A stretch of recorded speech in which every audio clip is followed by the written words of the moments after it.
Hello guys, welcome to my mini blog. आज चाहिँ म दिनभरि के गर्दैछु भनेर सानो मिनी ब्लग लिएर आएको छु। म चाहिँ बिहान उठेर चिया खाइसकेँ अनि त्यसपछि घरहरू बढाल्दैछु अनि घरहरूबाट बाहिर पनि सबै बरन्डाहरू पनि सबै बाहिर आँगनहरू पनि बढाल्दैछु।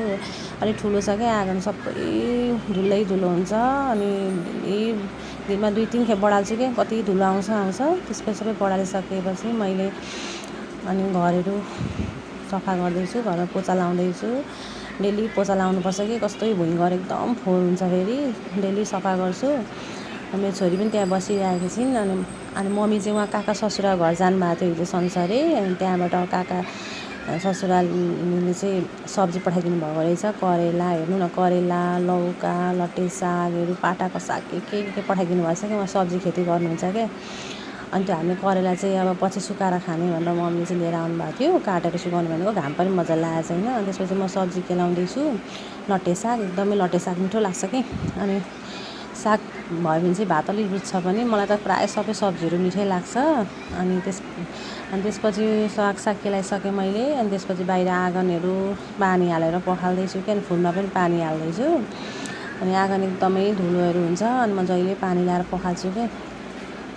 सफा पनि हुन्छ पखालेपछि, धुलोहरू पनि घरभित्र पनि पस्दैन। त्यो सकेर म चाहिँ अब लुगाहरू भिजाउँदैछु क्या। लुगा पनि कति हुने कि, लुगा डेली धुनुपर्छ।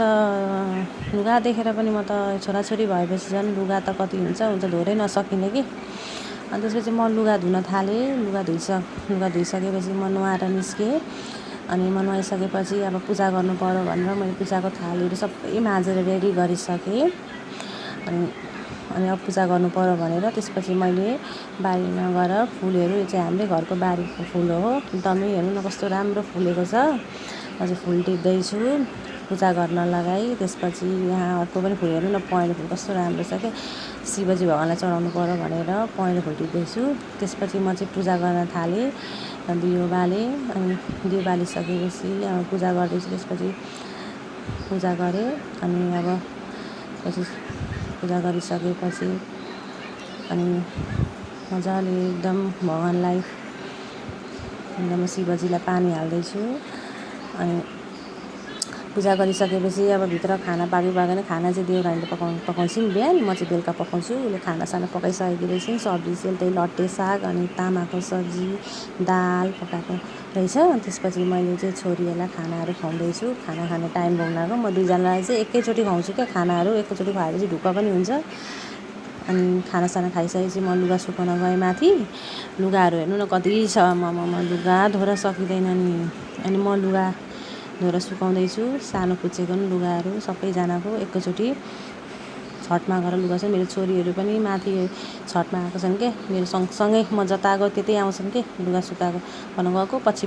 त्यसपछि हेर्नु न, हाम्रो माथि छतमा के खोर्सानी कस्तो मैले फलेको छ कि, माथि लगाएको छ कि अलिअलि कस्तो मजाले फलेको छ। त्यसपछि हेर्नु न, यहाँ लौका पनि कति मजाले, एउटा लौका कस्तो मजाले हरियो लौका पनि फलिरहेको रहेछ कि।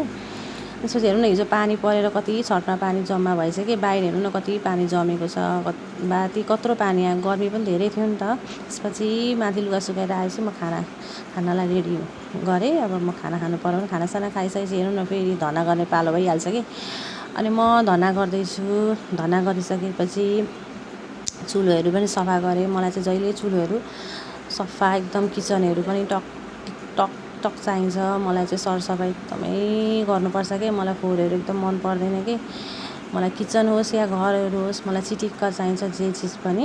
मैले त सफा गरेपछि यहाँ रुमहरूमा ओछ्यानहरू मिलाउँदैछु क्या, त्यहाँ सकेर। अनि सबै कोठाहरू मिलाइसकेर यहाँ त म चाहिँ मेरो आफ्नो बेड मिलाउँदैछु क्या। सबै बेडहरू मिलाइसकेर हेर्नुहोस् न, मैले सबै रुमहरू मिलाएर चिटिक्क पारेर राखिसकेँ। अनि कोठाहरू यस्तो सफा देखिने के गरेपछि अल्छी लाग्दैन कि मलाई चाहिँ गर्नलाई। एकदम हेर्नुहोस्, मेरो रुम पनि रेडी भइसक्यो, सफा राखेँ, एकदम निट एन्ड क्लिन भइसक्यो। सबै रुमहरू सफा गरेर रुमहरू सफा गरिसकेँ मैले।